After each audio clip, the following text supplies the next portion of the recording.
Тут все очень просто. Сам по себе камень, который использует Туле Киви, если мы сравниваем его с кирпичом, тем же самым, он в 3,8 раза больше, чем кирпич по теплоемкости. То есть в один и тот же объем заходит больше тепла.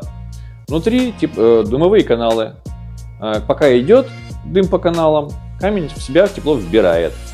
А потом в среднем сутки отдает 100-метровому помещению. Все очень просто. 2 тонны каминная печь – это 100 метров.